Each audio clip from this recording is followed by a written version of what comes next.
Message from awful texters. I was raised that way, and I definitely struggle with spending money on myself. Well, in my head, you're one of the OGs. When did you start creating videos, and what was that like for you? While we're talking about online dating, Instagram is actually not that bad. There is a man on my channel talking about the stock market. Just to be clear, I wouldn't want to be omnipotent. You don't want to be God? Why?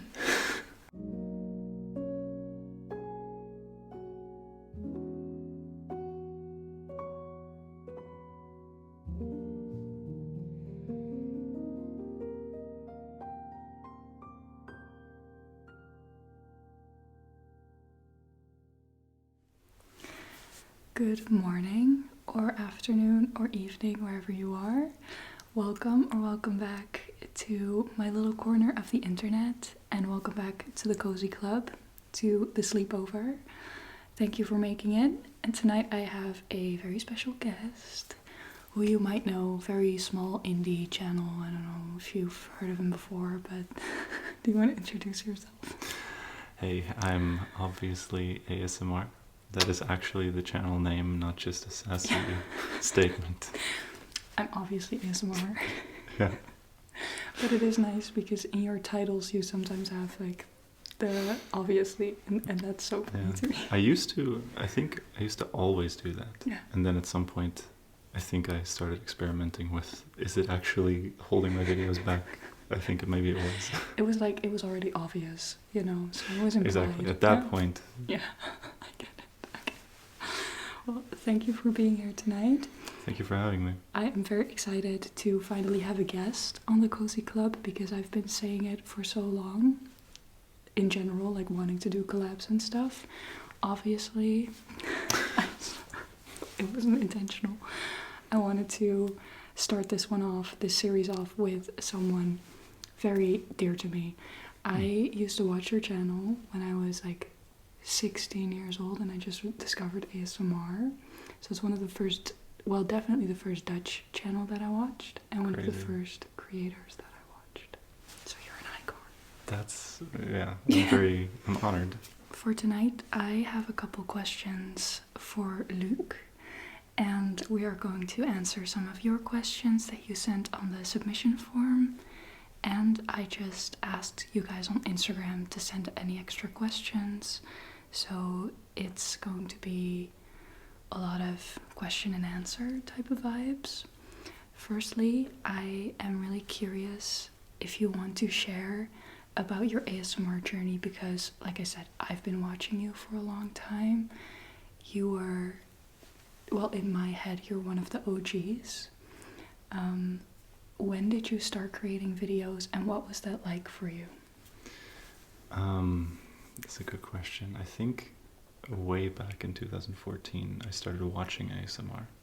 And, I mean, that was like very early days of ASMR. I think, I don't know actually, do you know when exactly got the name ASMR? I don't remember because actually, maybe I lied. The first Dutch channel that I watched was Water Whispers Ilse. Oh, yeah. But she lived in Canada or something, I think so. Does it count, you know? But I remember that it was already called ASMR. And I think that was 2015. Right. So... Yeah. No, I definitely know in 2014 it was called ASMR. But I don't know if that was like... right around the... That was definitely when it started becoming a thing. Because I remember... I think I found out about it through commentary. Like, oh, there's this weird new thing. Oh, really? Yeah. And then at first I also thought it was weird. But then I checked it out and I was like, oh, it's actually also very relaxing. Yeah. So. Oh, that's funny. Yeah. Because how old are you, can I ask? I'm 27. Okay, yeah. How old were you then when you discovered it? I can't do maths. I guess I was like 15, 16. Did you share with friends that you watched it? Like, was it something that you talked about? Definitely not at first. And even a little bit later, I think I only shared it with like very close friends. Yeah. But then, I don't know, when I started making it, it was also just after high school, so I stopped caring as much about what people think, you know. Yeah. That's cool. What was your first video? Do you want to talk about that? It was so random. I guess. So after high school, I was starting a gap year, Mm-hmm. and I didn't really have much to do in between finishing high school and the gap year. So I was just watching ASMR. I was like, okay, I might actually try, just see if I can make some videos myself. So I was going around my mom's house, just tapping on things and making sounds, and I found these little plastic cacti, and like just, you know, artificial cacti for decoration, and I thought the needles, when I stroked my hand over it, made kind of a nice sound. So I was like, okay, I'll make a video with that. So I just did one video just for that trigger as my first video. Do you remember how long it was? A long Ooh. session? That's a good question. I think it was probably like, well, I want to say 20 minutes, because that's what I usually do now. Yeah. But it's actually hard to remember what my Yeah. standard was back then. 20. Maybe it was shorter, I don't know. For one trigger? Yeah, exactly. Like, I can hardly imagine myself like stroking a cactus for Well, that's what half an hour. I was thinking. How long were you stroking that cactus? Exactly. I remember my second video was longer though. Okay. Like, that was a proper sound assortment. Because that was kind of what you did at the beginning mostly. Sound Yeah. assortments. Yeah, for sure. And how would you describe your videos now? Now it's probably more personal attention, more focused on, I don't know, very quiet, gentle whispers and calm personal attention. Calm vibes, Yeah. comforting vibes, good sounds. Just your classic. That's nice.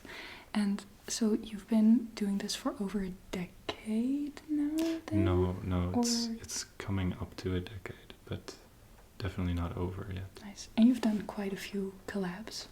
Ear Day. Quite a few. Can I you wouldn't list them? say so necessarily. Especially these days, I feel like collabs are becoming more of a thing. Back in the day, I did one with Isabel Imagination. That was pretty soon after I started. After we started. I think we started about the same time, actually. So when we were both still under 100k subscribers, definitely, she asked me if I wanted to do a collab with her, and I was like, yeah. So that was fun. That was the doctor. Yeah. Yeah, dermatologist role Oh, play. yeah. That's one. You were the intern, right? Yeah, that's right. I remember that time. That was funny. It was definitely the first. Yeah, that was my first like collab experience, and it was the first time I noticed that it's very hard not to burst into laughter. It's hard to stay in the same type of vibe when you're with someone as Exactly. to when you're alone. It's Yeah. very easy to break out of what you're doing, right? Exactly. To get a little bit, like, obviously having a conversation can be like you kind of get excited talking about stuff Yeah. to someone else more so than just talking by yourself. Yeah, that's true. I very often notice if I'm recording and I'm high energy and I'm like forcing myself to be calm in a video, I'll end up speeding up in my talking because I am awake Yeah. and I kind of get carried away. But it's even harder when you're with someone in person because, I mean, it could just as well happen that we end up sitting like this, like, talking out loud, you know, if you get lost in the conversation. Exactly. Yeah. So I'm sorry if that happens. Crack open a beer.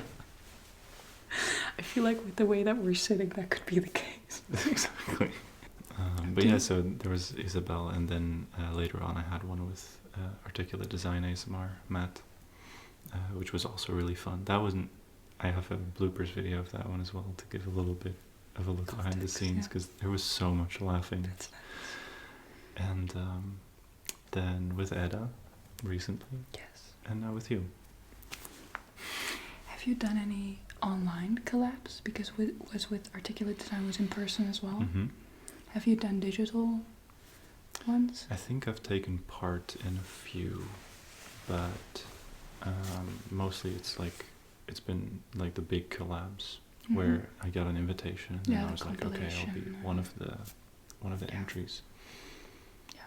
Those are fun too. They're always cute. Yeah, exactly. But I definitely like taking part. The taking part itself is obviously more fun when it's in person. Yeah, I agree. It's very different. Fun, yeah. Cool.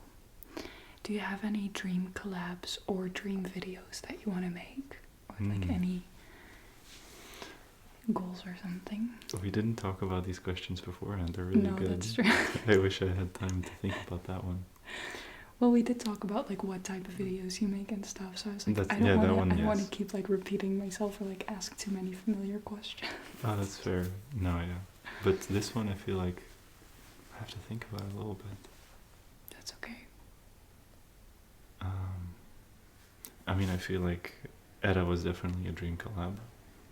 Yeah, So she's an icon, so I get it. I'm jealous, but it's fine.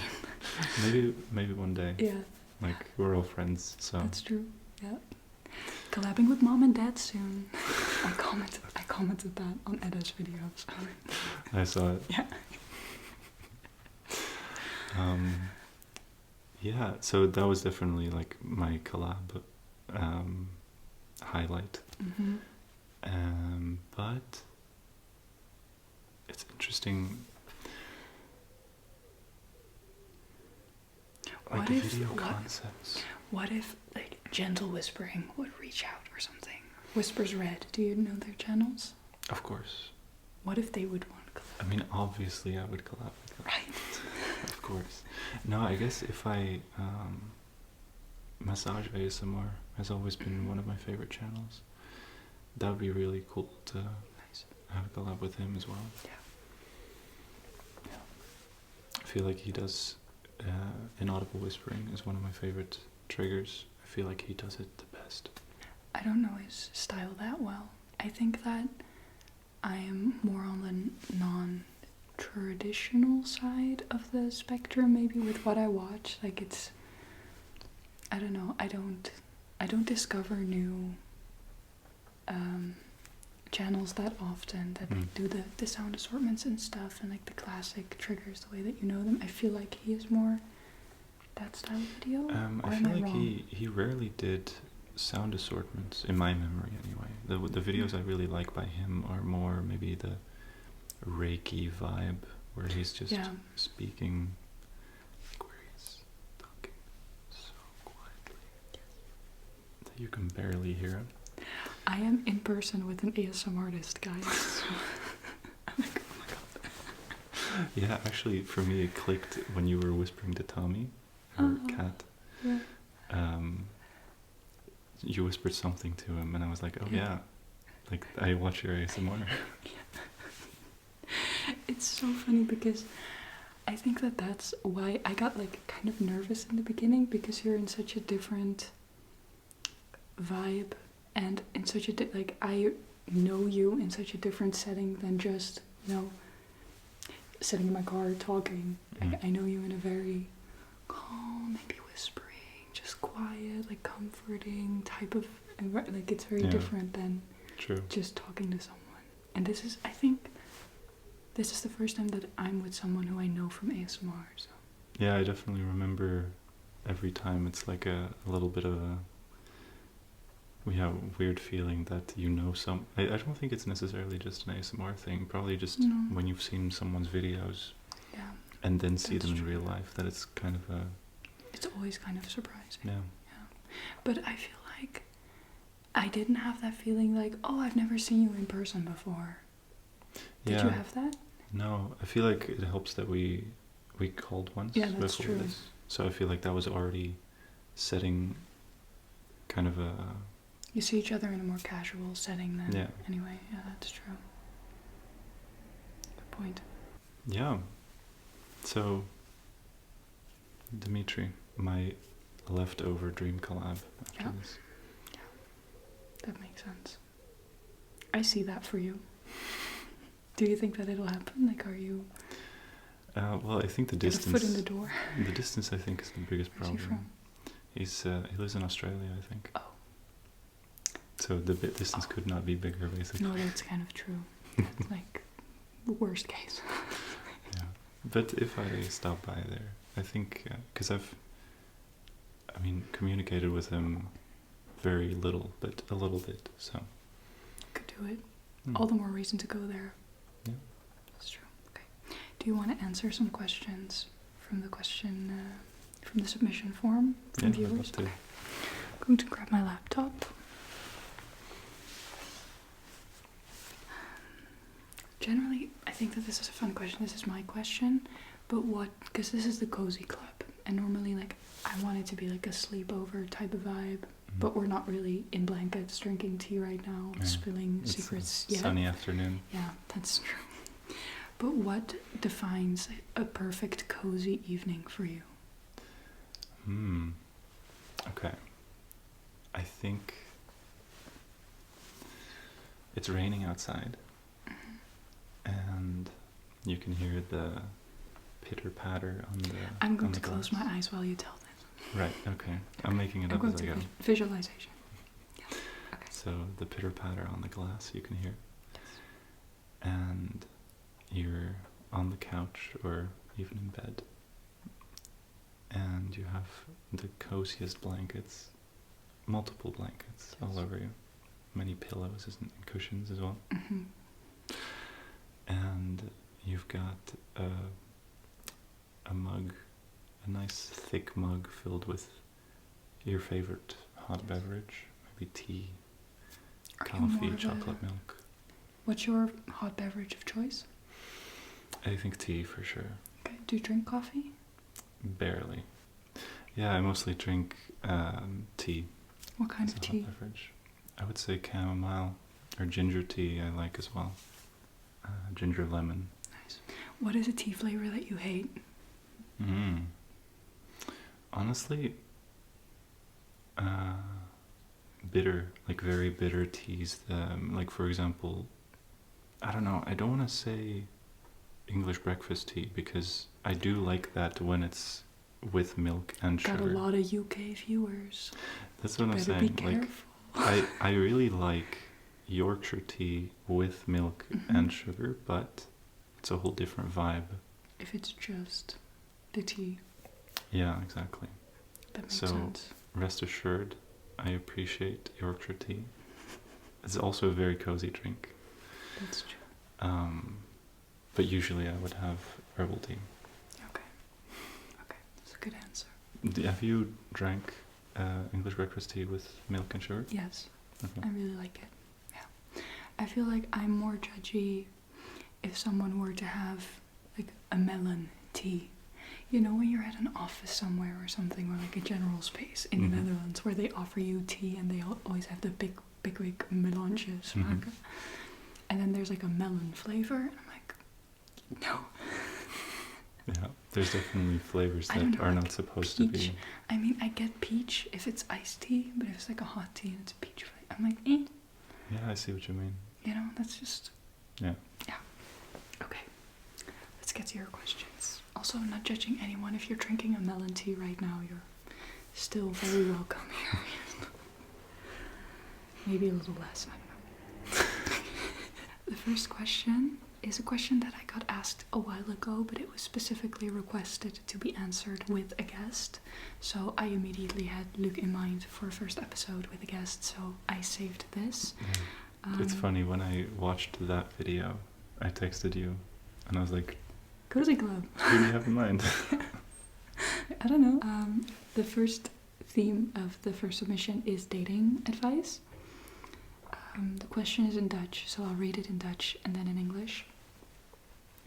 Hi Fleur, je video met datingadvies en andere kanalen die je erbij linkte waren erg behulpzaam voor mij. Misschien een leuk onderwerp om met een gast te bespreken. Online dating versus offline dating en wat je verwacht van een eerste of tweede date. So the question is basically around online versus offline dating and what you would expect from a first or second date. So, Do you have experience with both? yes, do you? Yeah, actually. I haven't dated that much in my life, but I definitely have some like a little bit of experience in both. And with online dating, what was that, like Instagram DMs, or was that an app? I would say apps mostly. Which ones? I've tried them all, I think. It's always like disappointing, and then you try like maybe another one's better, but I don't know. Which app would you say is the best one? It really depends, because I think that there's something to say for all of them. Hmm. Is that something that you say in English? Valt iets te zeggen over alle apps. Something. They all have their advantages, you think? Yeah, yeah. So Tinder, I would say no. That was, I think, when I was starting college. Yeah. I think that was when Tinder was pretty big. It's like a while ago. Yeah. I mean, it's still really big. But Yeah, but like different. I don't know. I feel like when I went to Nijmegen, like the culture there was a bit different from here. And so people were using different apps, so that's when I got introduced to Bumble. Right. But then when I went to Australia, like I was on Tinder, you know? Okay. And then Bumble, I tried Hinge. I had Breeze for like 5 minutes, but I did not like that app. I like the concept of it a lot. Breeze is the one... You don't talk, you go on a date. That's funny. I know the guys who started it. Really? Well, not personally, but indirectly I know them. Oh, that's funny. They went to the University of Delft, and a lot of my friends went there, so I know that they know them. Well, you can tell them that their app low-key sucks. Yeah. No, I'm kidding. Yeah. In theory, it sounded nice. I think it is, but you get... Well, here's the thing. I think there's, like, you get a limited amount of people that you see. Like 2 matches a day, or 2 matches a week, maybe. Even. I think so, or like 8 people per day that it gets renewed or something. And I feel like I'm personally someone who's not that quickly attracted or interested in someone, and that's a me problem. But for me, it was a lot of right off the bat knowing like these are definitely not my type of people, so it takes a really long time before you see someone who could be your type. Yeah, that makes sense. If that makes sense. And then to go on a blind date with someone would be a big step for me. I think I wouldn't do that super quickly. Yeah. So I think it depends on what your vibe is and how you approach these things. But I think for me it was too much of a drempel. Yeah. I don't know. Yeah, that totally makes sense actually. But yeah, because that one I didn't try Breeze actually, but I feel like now that I think about it, it would be the same for me, because I feel like I'm a very, I don't know, maybe both of us are like not super mainstream. I don't know if that makes sense to say it like that, but we have probably very particular types of people that we would want to go on a date with. So, yeah, I see what you mean. Yeah, I think that it really depends on the crowd. But I think on Bumble it's really nice that you can put a lot more like personal things on your profile. Like you get a little bit more of a hint of someone's character in their profile with the prompts and stuff. But then I don't like it that as a woman I have to make the first move. Okay, that's I guess from a woman's perspective, that makes sense. Because I don't know, like I don't mind doing it, but I don't like having to do that for every person. Yeah. You know what I mean? Well, that's the thing. You don't have to do it for every person. Only the people you're interested in. Yeah, of course.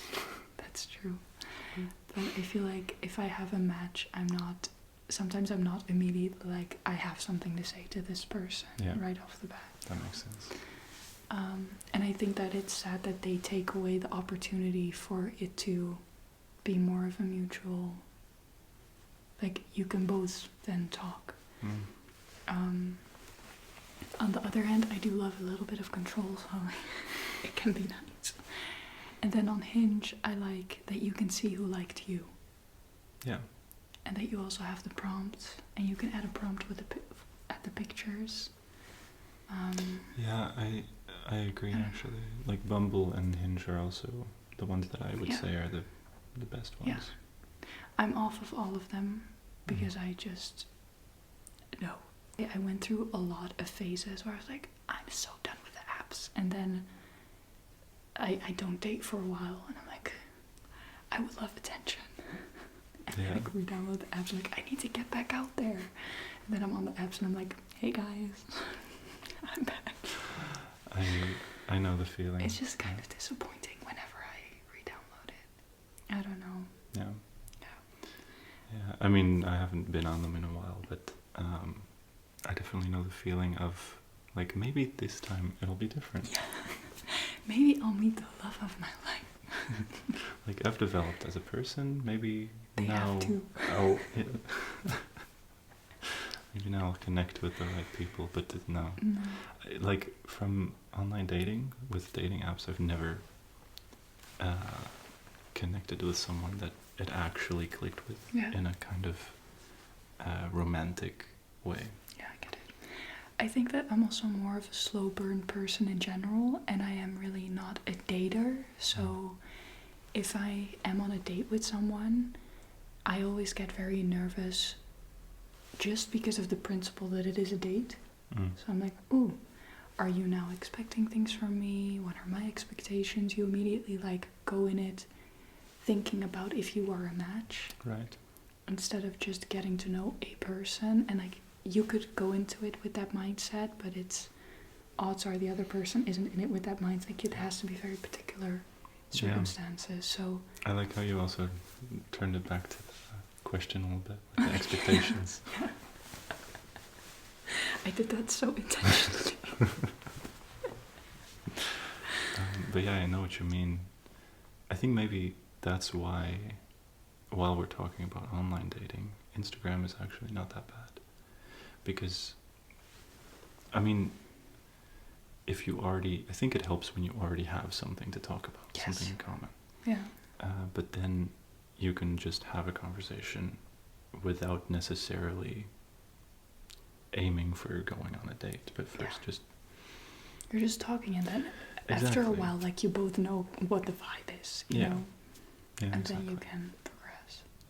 And I think it's important to give, or at least make that vibe clear early. Yeah. Not necessarily being forward, but at least like hinting at it so that it also doesn't become this situation where it's a friendship for a long time, and then you get into situations like from your last cozy club. Yeah. The vague territory of are we friends or more what are we doing? What do you want? Yeah, exactly. And then offline dating.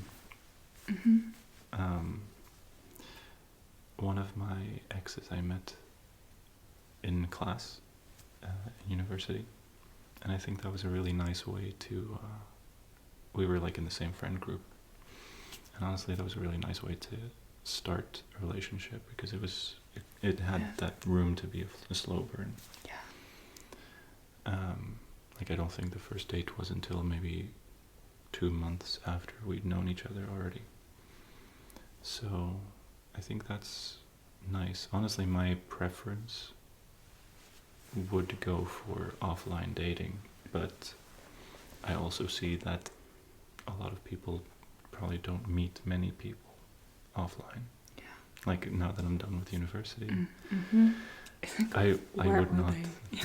It's the same for me. That's why I sometimes reconsider online dating, because I'm back in my small town, not in college anymore. I work from home. I make videos. Like, I don't know. Like, where do you meet them? Yeah, exactly. So and also you don't have that time to build a connection anymore. Then, unless you have maybe someone at your gym or an activity or your work, then you have time to get to know someone before you even decide if you want to send a text. You have a little bit more time to decide what you want to do with it. Because I've also had situations where I thought I had a crush on maybe like a coworker or something, but then you talk a little more at work and you're like, no. It's like, whew, glad I didn't explore that further, or it could be the other way around. But yeah, exactly. Yeah, I think that's another benefit of offline dating, or I guess just offline getting to know people, is that sometimes maybe you wouldn't have swiped right because of their like maybe someone's pictures just aren't that good or something, you know? But then if you know them in real life, then first of all, they can look better in real life, but also True. they might just have a vibe that you really like, that you Yeah. would have never known. Yeah, that's very true. People can surprise you and you can give people more chances if you meet in person. Yeah, so I guess the advice is to try to meet more people. Yeah, But get out there. yeah, Yeah, that's hard. yeah. It's also kind of the type of people you meet at certain type of places. I was talking about this with a friend a couple days ago. She was like, girl, you just need a new crush, you know? You need a crush. I was like, I know, but where do I find one? She's like, you should go out with me in Utrecht and blah, blah, blah. I was like, but I don't go out anymore, really. So It's not your crowd. exactly. So it's like, that's not the vibe for me. So it's like harder to maybe find. Yeah, I know exactly what you mean. Yeah, it's like your type of people are at specific places. But this also, you know, meeting new friends is also something special, and it doesn't happen all the time. And I think it's the same with dating. It happens sporadically. Every once in a while you meet someone that's like, ooh, but it doesn't like happen all the time. And with apps, it's so curated, so you have like so many options at your fingertips. Like, that's not how you make friends and connections either. It's not some Pokemon collective. Yeah. So what would your expectations be from a first or second date? We're really going for it with this question, by the way.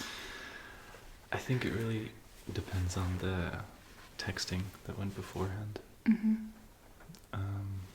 I think expectations is like, no, exactly. Like, it can only lead to disappointment and resentment. Exactly, yeah. So either way, actually, there's never expectations, or at least not expectations that you can you have would... hopes.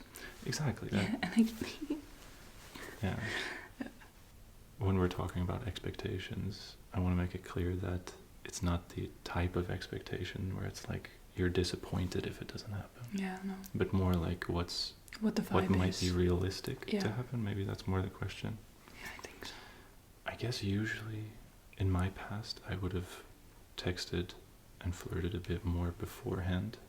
So then there's already a very clear picture, and potentially it would have even been explicitly talked about, like what's likely to happen. Yeah. It also depends on the type of date you have. Like if you meet up at someone's house, or if you meet up for drinks, or with expectations like long term of what a person is looking for. If it's in a dating profile, you often already know. Maybe someone's going traveling and that's already discussed, so you kind of already know that there are limitations, or so then there are different expectations. Really depends. Yeah, true.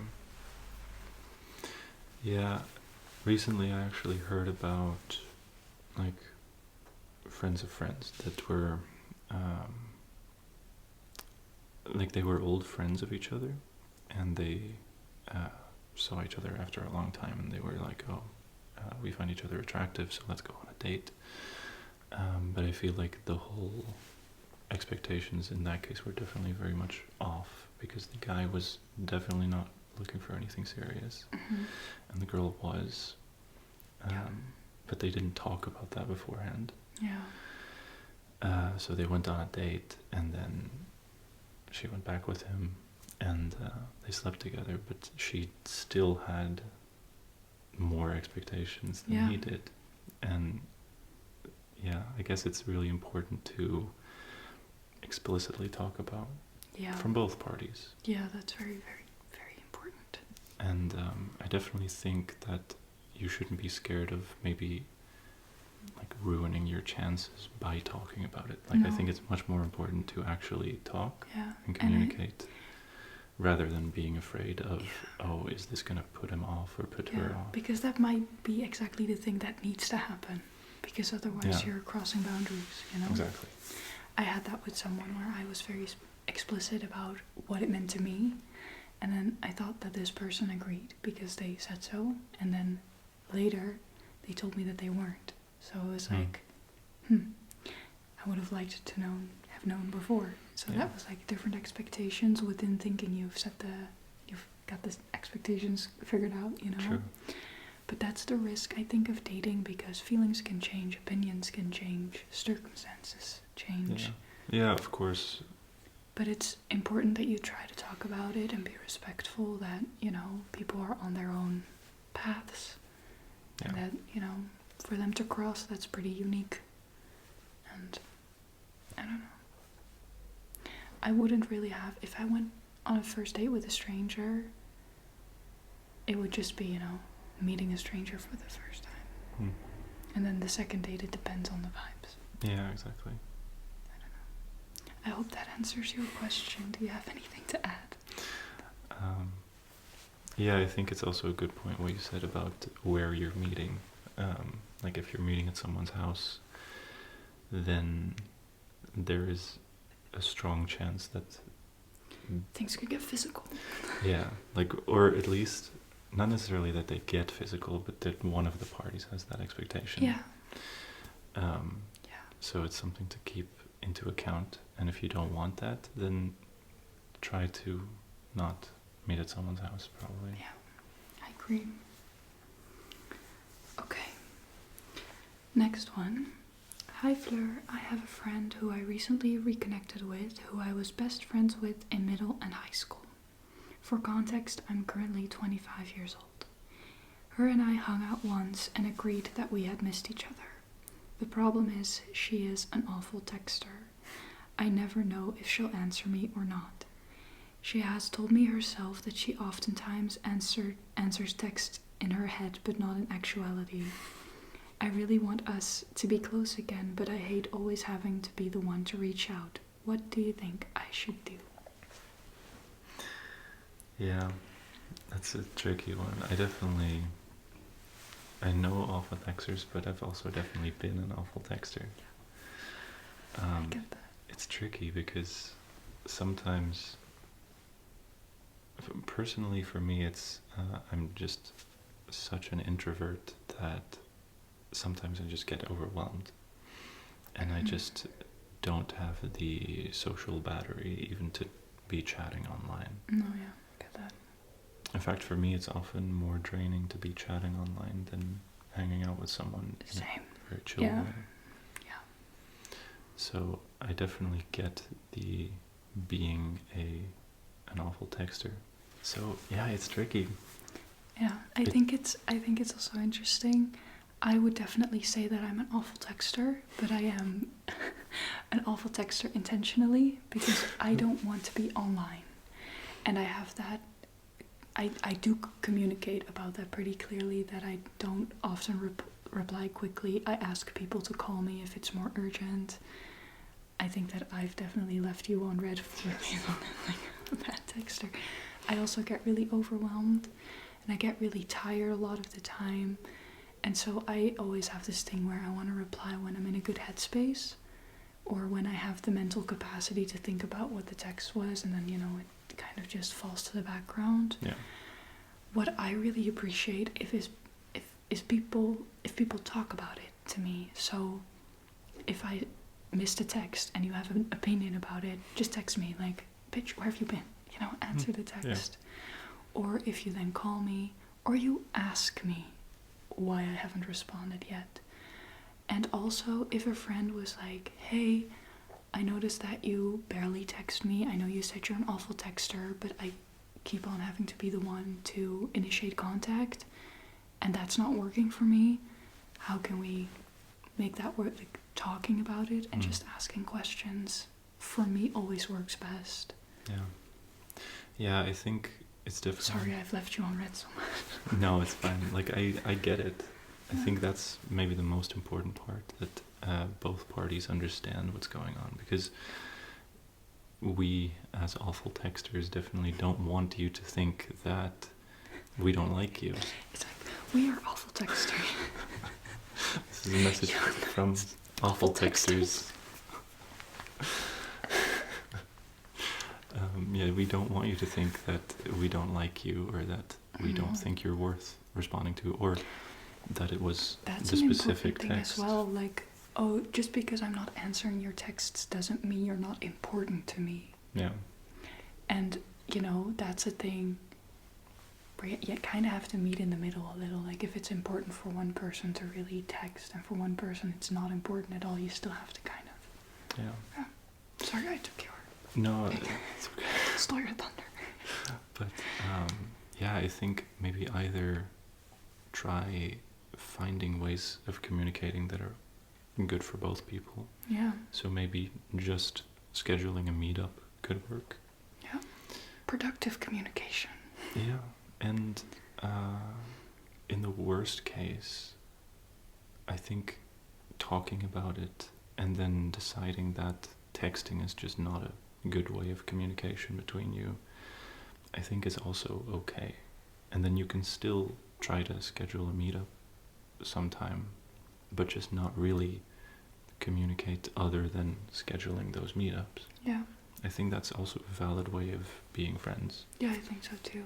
I think it really depends on your meaning behind texting and their meaning behind texting, and what you attach to the act of texting, I feel like. And that's where you need to kind of manage expectations a little. Yeah. Yeah. Because I think, texting hasn't even been around for that long. So before texting existed, I mean, people could still call back then, but then usually I think calling is a little bit more, I don't know, it's still a very different vibe from texting. Yeah. It's not very natural. Like, that's for me the reason why I'm also an awful texter. It feels very unnatural to me to be in constant touch with so many people at the same time. Yeah. It's like I can't be in touch all the time and like available to.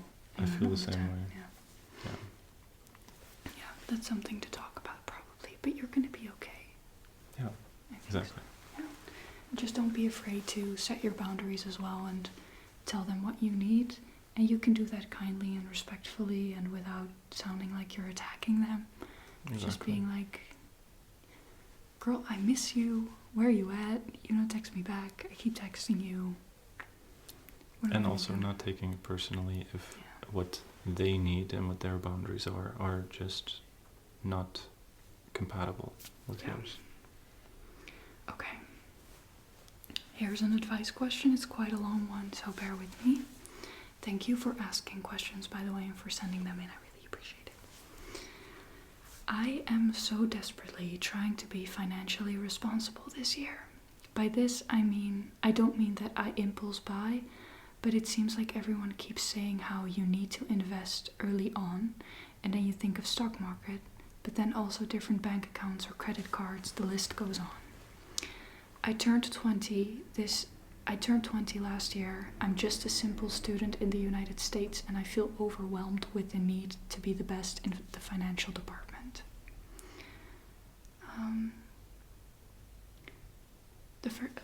Sorry, but you're not just a simple college student, you're a person.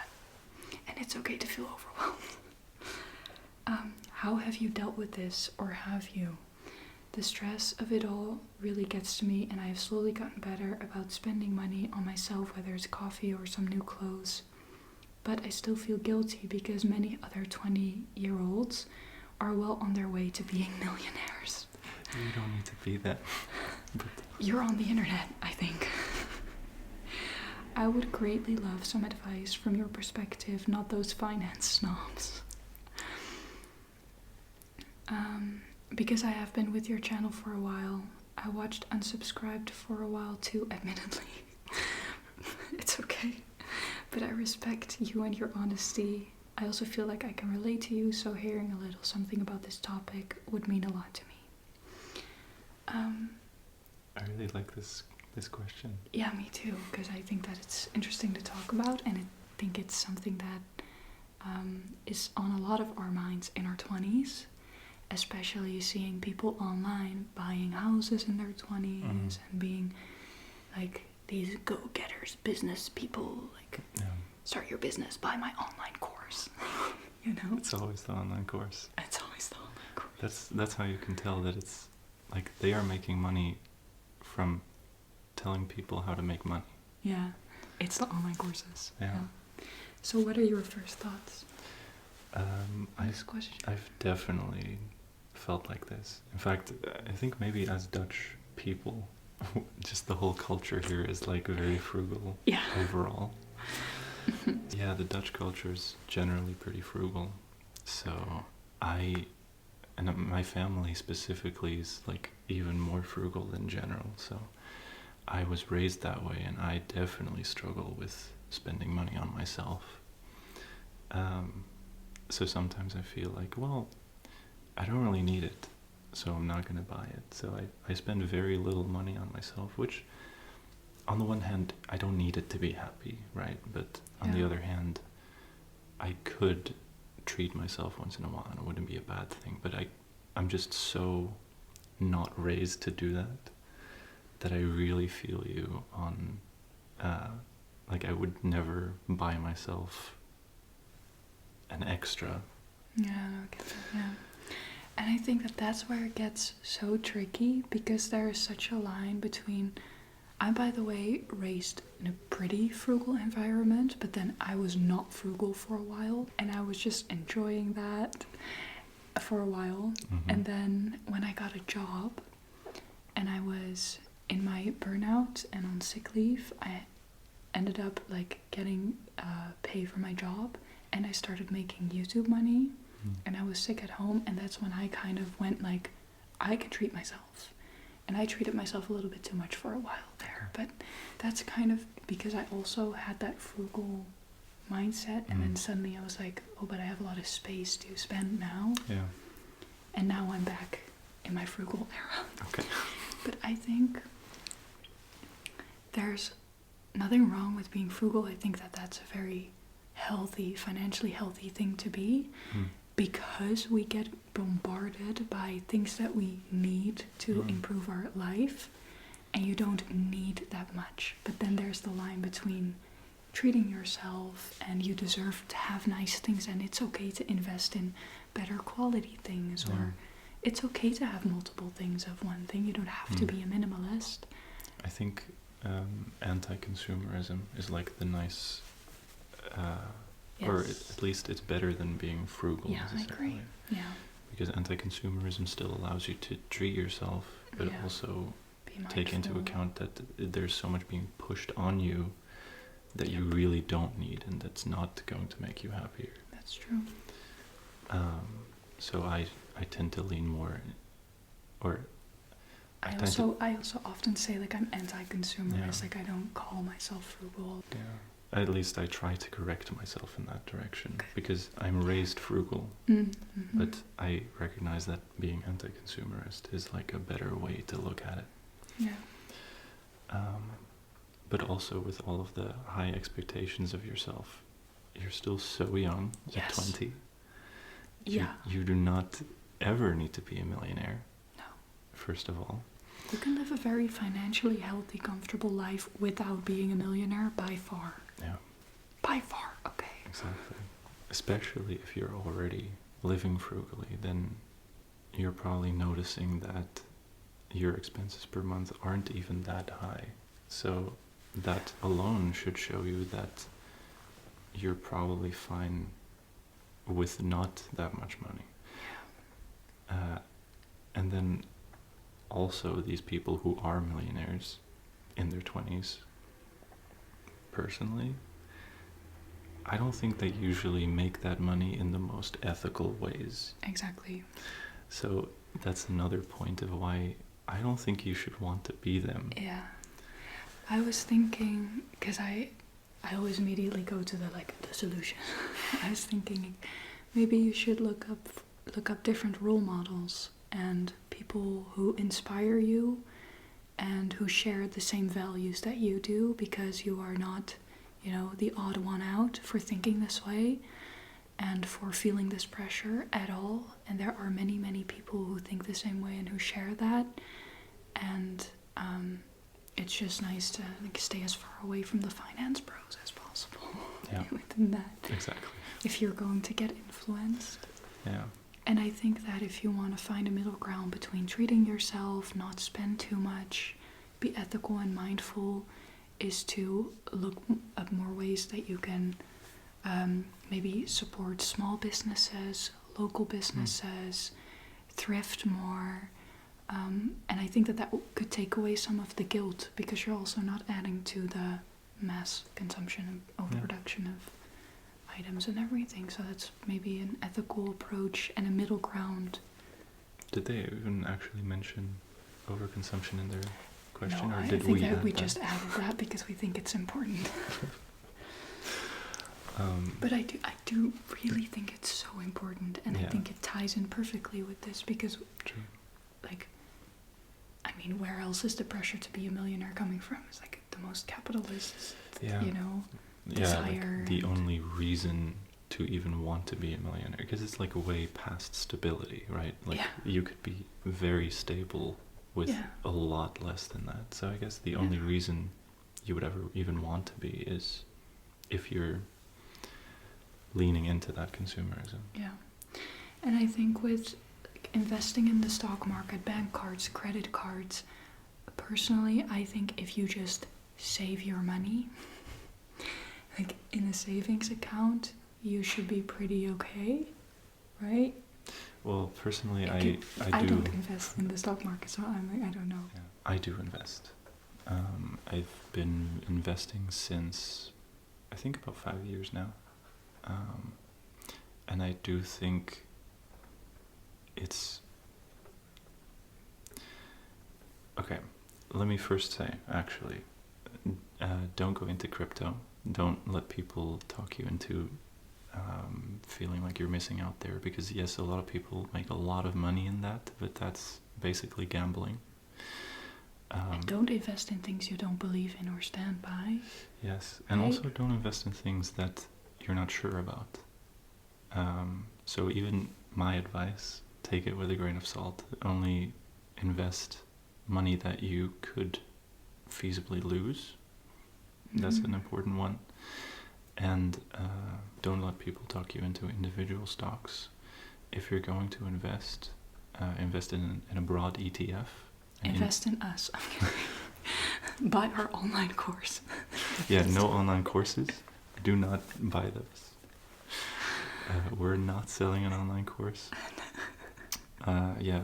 Get, like, if you're going to invest and you don't want to take too much risk, but you do want to invest in the market overall, get a broad ETF, because basically what they do is they track the whole market. So in a recession it's going to go down, but when the market recovers it's going to go back up, and overall over a long period of time they move up. Okay, there is a man on my channel talking about the stock market. Okay, I wait. think it's not like, I want to learn though. Like I want to know how to invest. I have no idea. It's just that I know nothing about it. So I just thought that this was way too ironic. You can cut that out. I'm not going to keep it too long. So no, it's okay. All I want to say is don't let people talk you into crypto or individual stocks.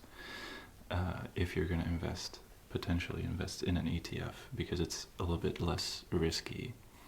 And in my opinion, if you have significant savings, it's a shame to leave them all in the bank.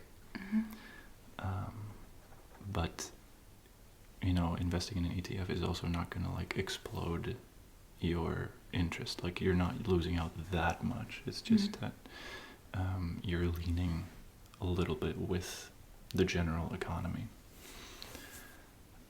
But don't take my word for it. Like, definitely look into it yourself if you want to. Yeah. Talk to someone at the bank. But definitely don't let people talk you into anything, and don't buy courses. Yeah, and don't be sad that you're not a millionaire. I don't even think you're going to want to be a millionaire. You don't even want to know how many taxes you'd be paying. Oh my God. Just do your thing. Look up different role models, maybe people to inspire you, and spend some money on yourself if you feel like it. Try not to feel too guilty and find ethical ways to do that. I think that that's long story long. Yeah. Someone asked, how is ASMR perceived in the male community? And I would love to know about that. That's an interesting question. Yeah. Do you think they mean outside of ASMR? Like just male? I think generally? watching ASMR, maybe the fact that you are a creator, I don't know. Wait, now I'm getting more confused. Me too, I just answered something like that you didn't ask. No, I mean the male community. What do you think they mean by that? I think just men in your own personal surroundings. Yeah. So it's very rare that they watch it. I don't think I've met more than maybe 2 guys. What's the gender split on your viewers, do you know? On my viewers, I think it's like 60 to 70% female. Same for me, I'm like at 65 to 70. Yeah, correct. Yeah. I definitely think for some female creators there is a more even split. Yeah. But yeah, I think overall ASMR viewers are more female than male. I think that our mic is in the sun and we are in the shade. Oh my god. Misschien krop ik wel gewoon in of zo. Kom voor zo. Maar denk je ook dat dat is waarom wij zo donker zijn? Oh my god, ja, dat denk ik wel. Volgens mij waren wij net ook al zo donker. Okay, well, if the lighting changed, guys, yeah, whatever. Yeah, you can go to sleep easier. It's all intentional. Exactly. Okay, the male community. Yeah. Not talked about. Very few men in my life watch ASMR. I think I personally know one guy who watches ASMR, and then someone else was like a friend of a friend who at some point said that he watched ASMR. But I would say it's definitely, I don't know if it's judged more among males. I wonder if that is because it is intimate. Maybe. Like it's a little bit more sensitive. Yeah, and I think that men and intimacy is like a whole thing. Yeah, you maybe. know, with the way that, you know, like I'm not a man, but from what I see, like the intimacy between men, the talk about intimacy, the perspectives and the takes on what intimacy means, I think is very different. Yeah. I feel like I'm trying to think about men that I know in my personal life who watch it. I know one person, was an old coworker of mine who recently like DM'd me like, I watch your videos, so shout outs. But I actually get quite a lot of DMs on Instagram from men who watch my videos, who say thank you for my content, which is really kind, but who also say that it is kind of a taboo and something that they can't talk about in their surroundings. And that always makes me really sad, but I've gotten multiple messages like that. Yeah, it's funny actually, because whenever a guy talks to me about watching ASMR, it's really like they're relieved that they finally found a guy who will let them talk about it. Yeah. Yeah, it's kind of funny actually. I think it's also sad. It's more sad than funny. But like, you know. Yeah.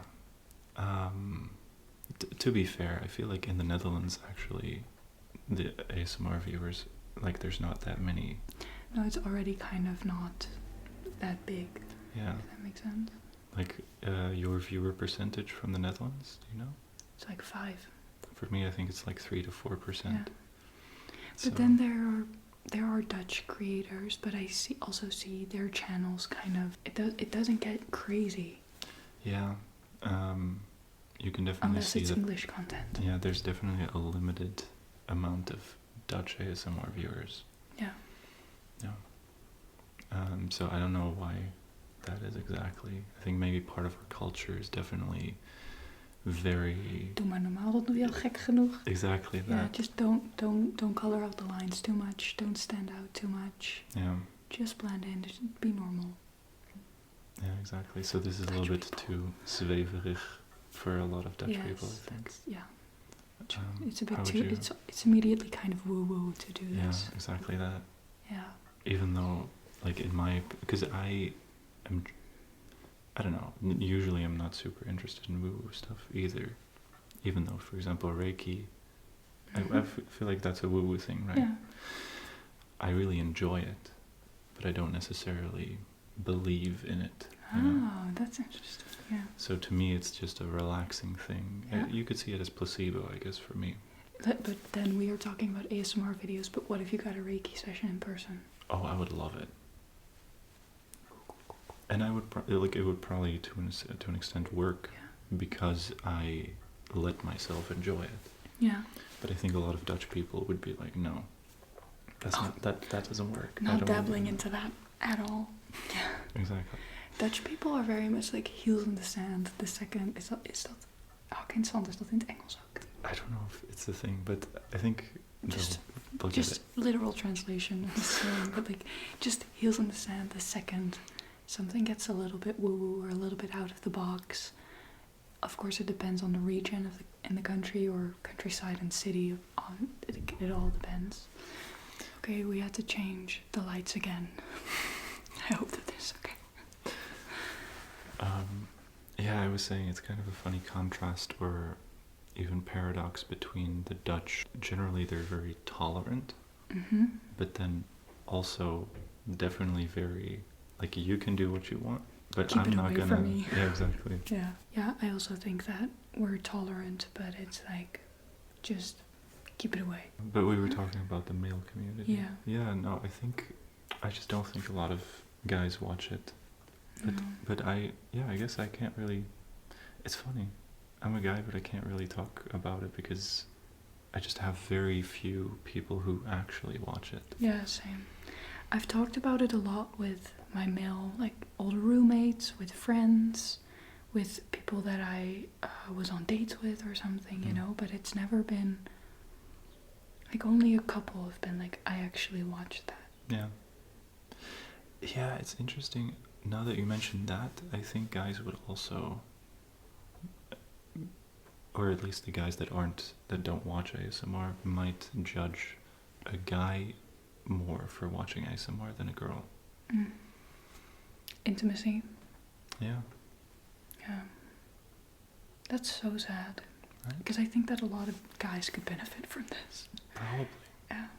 I think the experience of experiencing just non-sexual intimacy, I think is incredibly valuable. Yeah. For everyone. So, Yeah. to all the guys watching this, shout out. Keep it Truly, up. yeah, keep it up, keep relaxing, and yeah. I do have like male viewers who I like talk to sometimes, who are just talking about their ASMR experiences. I think that that's really nice, and people who watch it, like, I love it when it's like couples who just watch these videos before they go to sleep. I'm like, that's such a fun activity. Yeah. Thank you for bringing me along. Exactly. It's nice when both people in a couple watch ASMR. I feel like I think that would be a dream. Yeah, I hear a lot about couples where one person is into it and the other person not at all. Yeah. I think that the first time since starting my channel and I was sleeping over at a guy's house or something, I was like, do I just put on ASMR now or what do I I don't know what to do. Yeah. My routine is different now. Exactly. That's always so funny.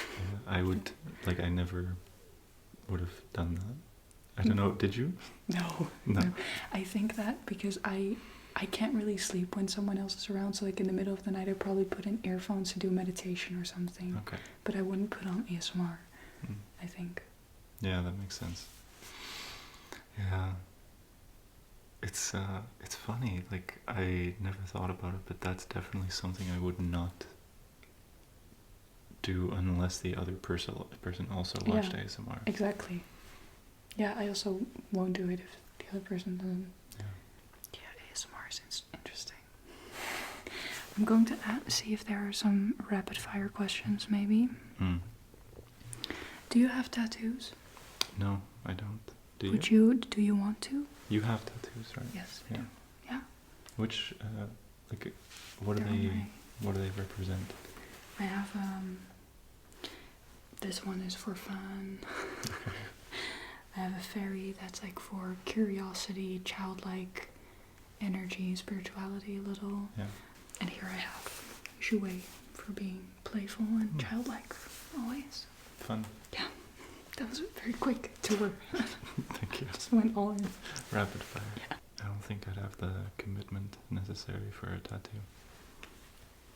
I just don't think about the commitment aspect too much. Someone asked if you're my boyfriend. No. If you could become a magical creature, what would you be? Okay. Definitely a flying one. Like if you have the chance, right? Yeah. But which one? I don't think I would want to be a dragon. It's too much. I think I would be maybe. What's the one in Harry Potter? Hippogriff. Oh God. Buckbeak. I don't know. I think that one's pretty classy. That's my Cool. answer. I would be a fairy. Oh yeah. Well, I guess yeah. Okay. Maybe it wouldn't. I guess if I could transform, I would pick hippogriff. Mm. But if I have to be it forever, I don't like living without hands and stuff. I don't think it would be very convenient. No, that's yeah. And without being able to speak, so I guess I would be like a guy with wings, if that counts. Fair enough. Because I feel like that's what your answer was. Kind of. No, but I would have magical powers. Oh, that's even better, actually. Okay, so yeah. to customize my fairy, thank you for asking. I would be a fairy. Would look gorgeous, pretty, adorable. Could probably like change my size. I would love to be able to customize. Okay. Like if I could make myself really tiny or like huge and terrifying, Mhm. because I think that would be so convenient. I would have wings. Would wear a glittery dress, duh, and I would have healing powers. That's what I would choose. Nice. Yeah. But no omnipotence. What does that mean again? Like not being all powerful while you're at it. But that's Well, not. I mean, we could throw that in as well. Okay. I would be God. Yes. What was the question? If you could turn into a magical creature, what would you pick? Creature. Yeah, I guess it all falls under creature. Right? Yeah. But I don't if it would like be if I would turn into something right now, I would always want to be a fairy, I think. Yeah. Just to be clear, I What wouldn't want to be omnipotent. You don't want to be God? Why? Why not? Where's the fun in that? No, I wouldn't want to be that either. No. I'm trying to think of other magical creatures. A transformer. A truck. Yeah. No, I think, yeah, fairy. Fair enough. Yeah. Fair enough. I think, okay, I figured you would do that. Okay, it's time to end the video. I hope that you guys enjoyed. I personally had a really good time. Me too. It was actually a hard ending. Like Yeah. deciding to end it. Yeah, I also don't want to stop. Like, I feel like we have 80 more things to talk about. But that is all the more reason to bring you back. So leave a comment if you want to see Luuk again soon, and Yes. we will make that happen. 10,000 likes. Yeah, 10,000 likes, okay. I don't think I've ever hit 10,000 likes. It's the first time for everything. Okay. Well, give this 10,000 likes, and we will get him back. Thank you guys so much for watching. Thank you for being here. I'm wishing you a very peaceful time wherever you are. I'll gladly see you in my next video. Going to give them a forehead kiss, as I always do. Do it. Do you want to give them a forehead kiss as well?